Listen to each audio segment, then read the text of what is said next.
Oke guys, kembali lagi bersama admin Kirito di sini di channel Estoku. Nah, kali ini Mimin akan membahas salah satu ya bisa dibilang mini series yang sangat dinanti-nantikan nggak setiap minggu, tapi setiap 2 minggu karena tayangnya itu 2 minggu sekali, satu episode 2 minggu. Apakah dia? Yaitu Kamen Rider Veil Revised Legacy. Jadi ini semacam ya spin-off-nya gitulah, spin-off dari Kamen Rider Veil. Di sini Mimin akan bahas dari episode 1 sampai episode yang sekarang, yaitu episode 3. Oke, tanpa basa-basi lagi, langsung kita next ke videonya. Di episode 1, kita diperlihatkan kalau si Genta alias Junpei Shiranami, nama aslinya dari Igarashi Genta, itu lagi ngevlog, lagi perkenalan, ya seperti kenalan keluarganya lah di dalam ngevlognya dia itu. Ya dikenalin lah situ si Mama-san, si Sakura, si Daiji, sama si Iki. Dikenalin lah satu-satu tuh di situ. Ya bisa dibilang ini adegan dimana seperti calm before storm, ketenangan sebelum badai. Ya seperti itulah. Terus di sini kita diperlihatkan di salah satu scene episode 1 ada sebuah organisasi yang bernama NOAA. NOAA ini organisasi penelitian. Jadi semacam eksperimen-eksperimen apapun ada di dalam organisasi ini. Organisasi NOAA itu memiliki satu direktur yang bernama Agariyama. Ya ini kalau kalian tahu si Agariyama, pemainnya si Agariyama ini itu yang pernah main di Kamen Rider Kiva. Itu dia sebagai bishop. Iya, apa ya namanya? Fanggayer jenis, pokoknya namanya bishop gitu. Terus Noah juga memiliki seorang profesor, seorang peneliti yang sangat jenius. Dia adalah papanya Karisaki. Yes, Karisaki Masumi. Nah, 25 tahun yang lalu diceritakan bahwa si Igarashi Genta ini alias Shiranami Junpei, itu nama aslinya guys, sebelum dia ganti ke Igarashi Genta.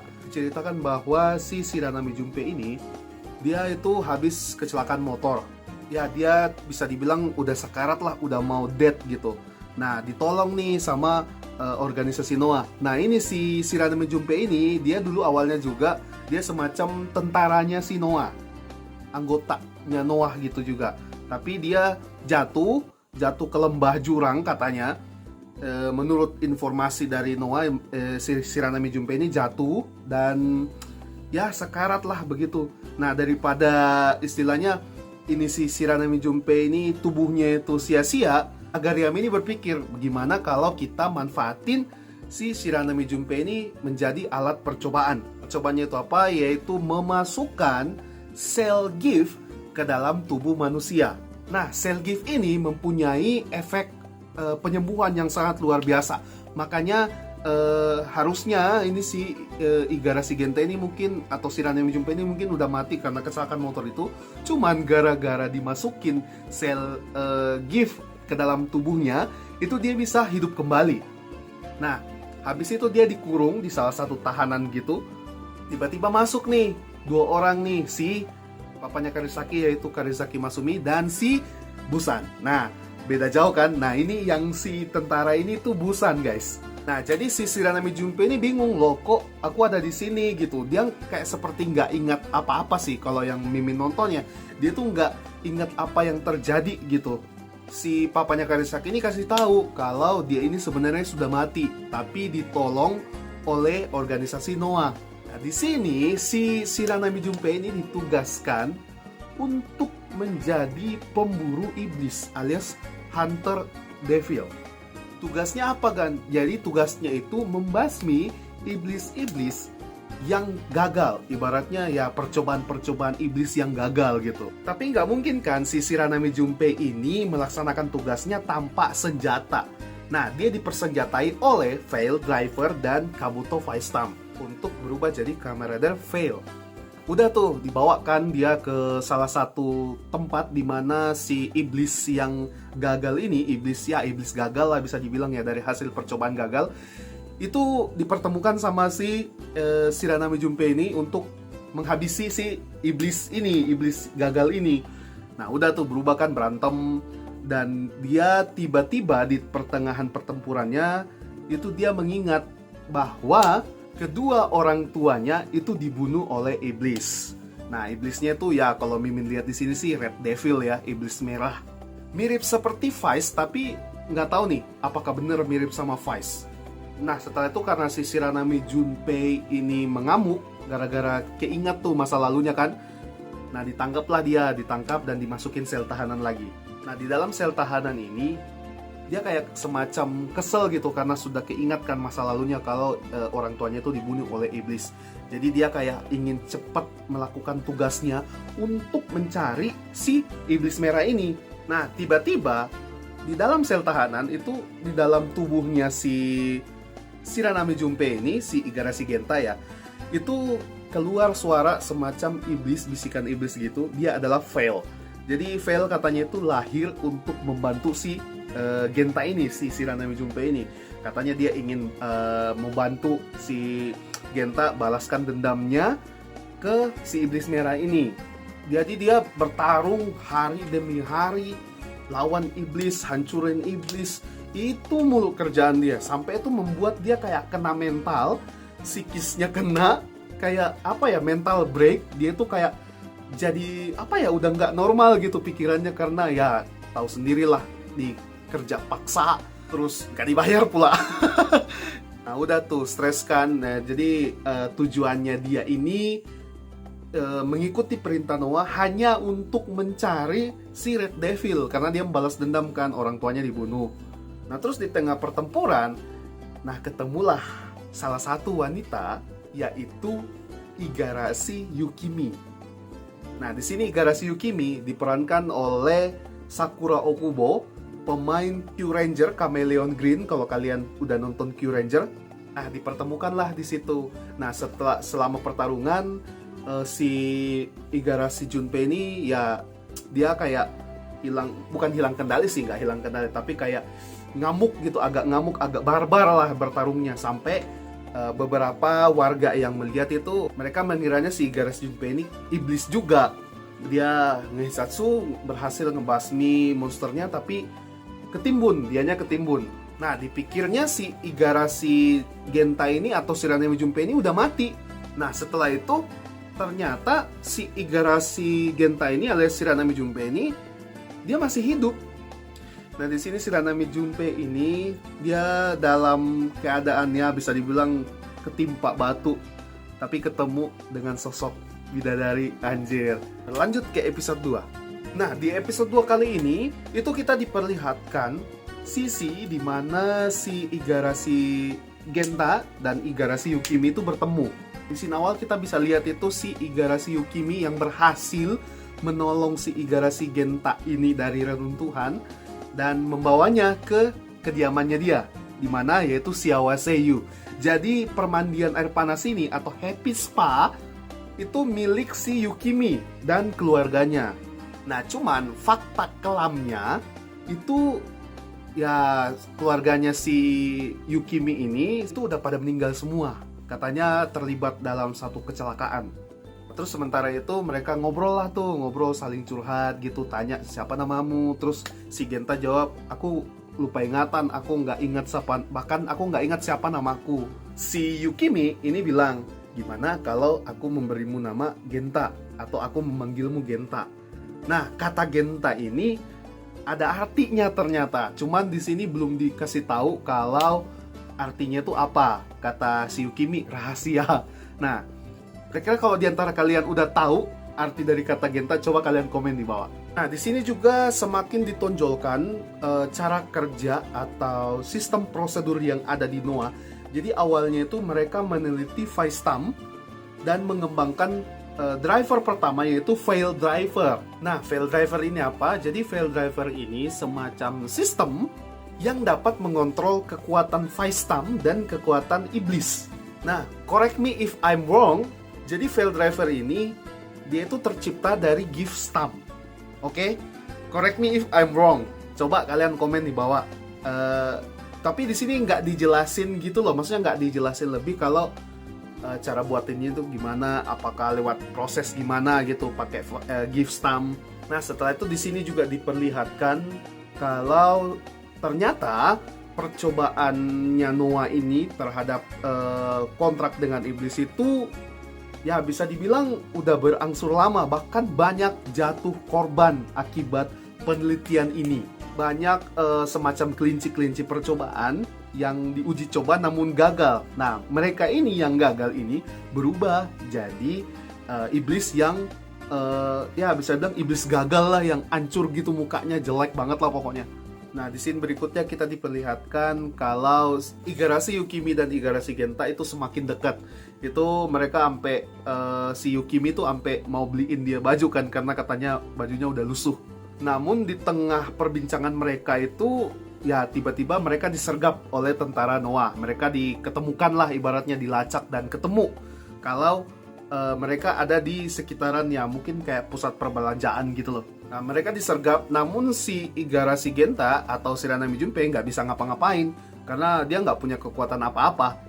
Jadi ya ditangkap mereka semua pingsan dan dibawa dua-duanya termasuk si Yukimi. Mereka dibawa ke gedung penelitian Noah.